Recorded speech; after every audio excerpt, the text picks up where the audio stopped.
Dalam hadis sahih, Nabi Muhammad menceritakan 3 kelompok orang. Tiap kali dia sholat, sholatnya nggak akan terangkat dari kepalanya 1 jengkal pun. 1 jengkal pun. Teman-teman saudaraku sekalian, sholat tuh buat diterima mesti keangkat dulu. Gimana ceritanya kalau keangkat aja enggak, gimana mau diterima? Dan kalau diterima baru ada pilihan, mau dibalas apa nggak dibalas. Tuh kayak WhatsApp. Saudaraku sekalian, kalau belum terkirim gimana mau diterima? Terkirim aja belum? Terkirim dulu baru diterima kalau ada sinyal, kan begitu ya? Nah kalau misalnya nggak ada sinyalnya gitu kan, terus nggak terkirim atau nggak keterima, gimana mau dibalas teman-teman?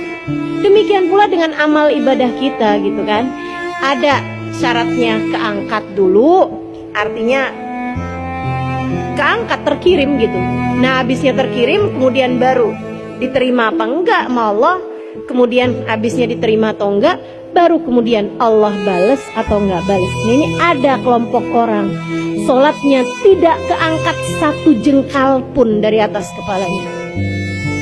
Siapa mereka ya Allah? Imamun zalim, seorang pemimpin yang zalim.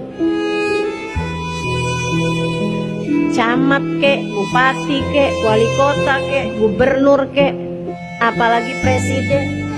Pemimpin-pemimpin yang zalim, sholatnya tidak terangkat 1 jengkal pun karenanya atas nama cinta. Saya sampaikan kepadamu, nggak usah ada yang nyalon.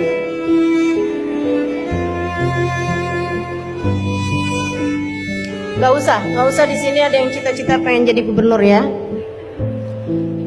Apalagi presiden gitu kan.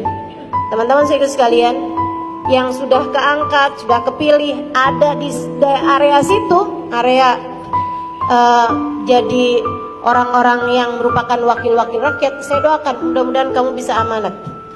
Saya doakan mudah-mudahan kamu bisa mengemban amanat yang tidak ringan itu. Sebab begitu dia jadi seseorang yang zalim, entah korupsi, entah zalim kepada rakyatnya, apapun jadi jenis kezalimannya, sholatnya nggak keangkat 1 jengkal pun teman-teman. Terus siapa lagi? Seorang istri yang suaminya sedang marah kepadanya. Jangan berani menjadi salah satunya. Kamu jadi istri yang benar, bukan buat suamimu, bukan buat anak-anakmu, untuk dirimu. Bukan demi kebahagiaanmu yang singkat di dunia ini teman-teman, akan tetapi untuk hubunganmu yang sangat erat dengan Allah Subhanahu wa ta'ala. Allah bisa murka bersama dengan kemurkaan suamimu, dan Allah bisa ridho kepadamu bersama dengan keridhaan suamimu. Udah yang sabar aja jadi istri dek, yang sabar aja jadi istri mbak, yang sabar aja jadi istri kak, yang sabar aja jadi istri bu.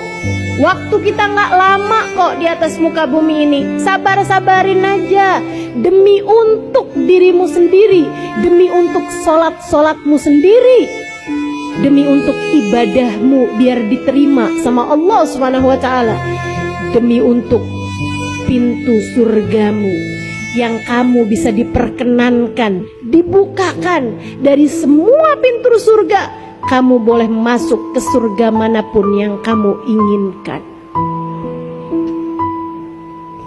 Kurang apa balasan Allah buat istri yang solehah?